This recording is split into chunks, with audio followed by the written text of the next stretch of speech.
The three-peat is one of the most elusive accomplishments in sports, and a trio of teams have an opportunity to capture the feat, including the Las Vegas Aces. In her first 2 seasons as head coach, all Becky Hammon has done is win, leading Vegas to consecutive W championships with a dream roster featuring 3 #1 overall picks: A'ja Wilson, Kelsey Plum, Jackie Young. Dan Hurley turned down an offer to coach the Lakers in order to remain at UConn, go after a 3rd consecutive national title. The Huskies are looking to join John Wooden's UCLA Bruins as the only teams to win 3 in a row. Finally, the Kansas City Chiefs have made it to 4 of the last 5 Super Bowls, winning 3 of them, including the last 2. No team in NFL history has ever won 3 straight Super Bowls. I am crewed up, to say the least. All right. Monica McNutt, Kimberly A. Martin, Udonis Haslam. I'm Molly Qerim. That's Joe Fortenbaugh. Joey Joe, you're up first, big time. Which team is most likely to complete the three-peat? I'm not going to take the Aces because that's too easy. 12 teams in the WNBA, 8 teams make the playoffs, path of least resistance, right? So let's increase the degree of difficulty here and narrow it down to the Chiefs and the Huskies.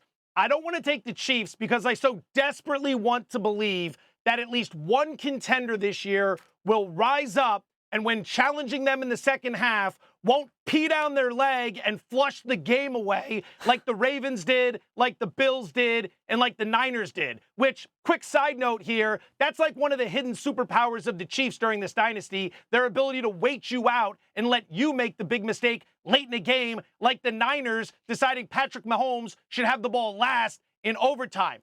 That leaves us with your Huskies, Molly. They're 9-1. Alex Caravan is back. Yeah. Danny Hurley's been hitting the transfer portal. I have a feeling you're taking the Huskies. You've been red hot lately. I'll side with you. There we go. 5-9. Fire it up, baby. On the good team, the right side of folks.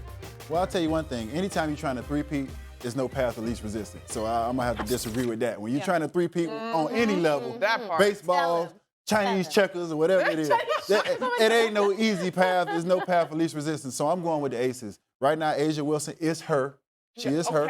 She is her. She is doing her thing. You get back Chelsea Gray, who is an emotional leader for them, so I'm happy she's back. Kelsey Plum, Jackie Young.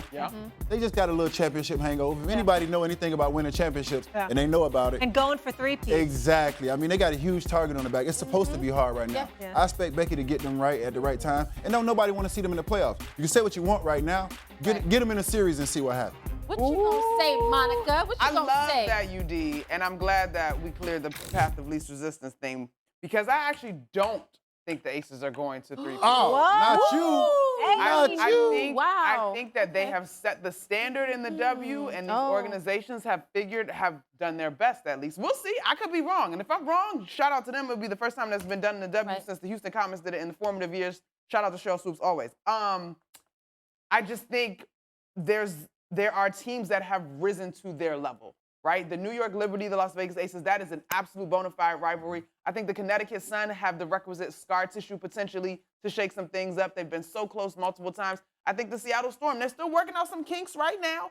And then, quiet as it's kept, Brittany Griner is now healthy with the Phoenix Mercury, right? And they're playing good ball. So I actually think it's going to be a really close year in the W. Oh, got to toss in the Minnesota Lynx as well. So I actually don't think I'm actually going to the Chiefs. No, you are not. No. Football team. Whoa. And this is Give me strictly your because analysis. Ready for my analysis? Yeah, girl.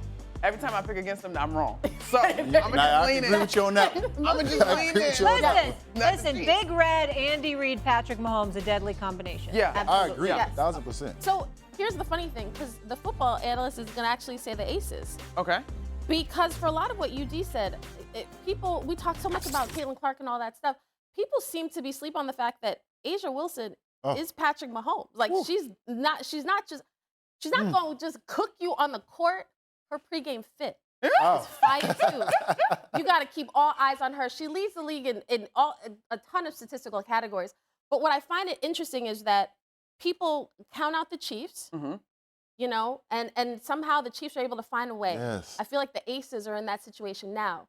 They're dealing with what the Chiefs have always dealt with. Every week, every game, you're getting their best because you are the defending champ. Everybody's coming for you. It's going to be harder. They just got over 500 last night with Chelsea Gray returning. Yep. Here's the thing with the Chiefs.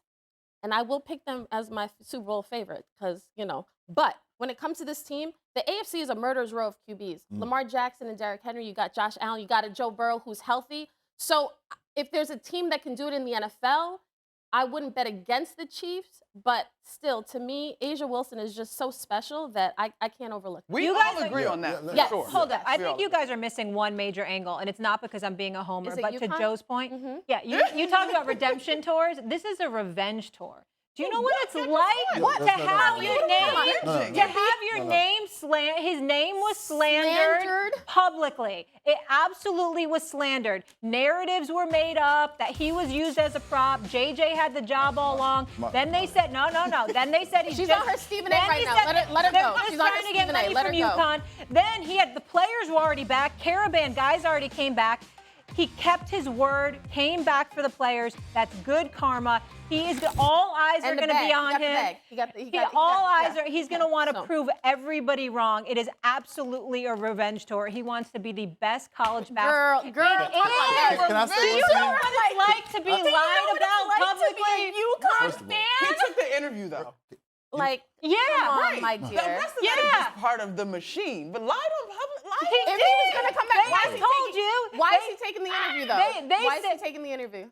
What? Because he's got to test out his options. Options. Yes, Let's have options. Yes. I feel like I got to raise my hand at a table full of ladies. Can I And talk? then Joe, you're allowed to talk. You're both allowed to speak. I just got one thing to say to you, Molly. Coming from a homer, you're definitely being a homer. I'm just going to be honest with you. It's okay. It's personal. The best thing about it is we got to own it. Have you ever we seen gotta that? own it. Have you seen that man on the sidelines? No, I love him. I he love is Dan going Hurley to and what he be does. so I do. feisty. To Molly's point, there you. needs to be hunger. Whether it's manufactured or whether it's legitimate, there needs to be hunger. Becky Hammond has been talking about how that Aces team is too complacent, how they don't have the hunger and they don't have the fire. That's a problem. Hard to do that road work at 5 a.m. when you're sleeping in silk pajamas. Facts. Hey, listen. Anytime you're trying to get a three-peat, it gets routine, and you got to find different ways to motivate your team and push your team to that level. Yes, listen, there's a championship hangover for everybody. Take it from a champion. Okay. There's a championship hangover for everybody. Take it from a champion. You feel me? They will the be ultimate fine. trump card right there. Ultimate play right there. Like, how do we argue with that? How are we supposed to argue with that? I think it's somebody else's turn. I do. I don't think Molly, the Chiefs. Let me tell you why. Because the Chiefs weren't even supposed to be there in the end. We had counted the Chiefs out, and then they snuck in at the end. No. We were questioning. They couldn't catch a cold butt naked in the last. No, they let the team drop. They let the team drop. Hold up, they couldn't catch Kimberly. Then they snuck up at the end, and it was like, oh, stupid us. We shouldn't have counted out the Chiefs. I agree. Yeah, exactly. I agree. So that's a narrative. The Chiefs shouldn't even be here. It's somebody else's turn. That is manufactured in here. That has nothing to do with Patrick Mahomes. He's the best quarterback in the NFL. Josh Allen had a perfect opportunity with Joe Burrow hurt, the Chiefs scuffling, the AFC East, Aaron Rodgers hurt. The Bills could have won it all, and they didn't. The Chiefs did. Like that, us thinking that they're out of it. You think the Jets could beat the Chiefs if fully healthy? If fully healthy? Yeah. They got a really good defense. Listen, here's the thing. In the NFL, I ain't gonna never say the Jets could beat nobody. Every given Sunday. So why do you hate New York so much? The Jets could yes. What do you think? You think the Jets? Who do you think could take in the AFC? Who do you think could take the Chiefs? Well, it comes down to who's not going to choke late. Buffalo had a chance, they choked. Baltimore had a chance, they choked. The Baltimore Ravens and Lamar Jackson are Joel Embiid and the Philadelphia 76ers. It's the same thing. The Sixers and the Ravens are the same thing. It's all the regular season glory. It's no postseason closing. The Jets could beat them. The problem for the Jets is Salah. Will he be able to manage the game late? Yeah. You can't make the big mistake late in the fourth quarter. You don't want to see Lamar. Molly want to see Dak win. Molly want to see Lamar win. I love Lamar. He doesn't get involved in any of it. He does it his own way. Like, I like how he carries himself. And same with Dak. Dak gets all those feelings, it doesn't matter. Because it really is, to Joe's point, who doesn't choke in the end? Like, that's, you know what? That's it. You need a beta. I'll tell you this. Last year, you need a beta. You don't need an alpha. You need a beta. last year was the weakest Chiefs team we've seen. I mean, they couldn't catch a cold butt naked in the last. And they won the Super Bowl. They led the league in drops. It was Travis Kelce. All right, we gotta go. I'm getting yelled at. I got one more commercial break. This was good. I'd like to continue this. You got me hot, UD, coming up. It's so hard.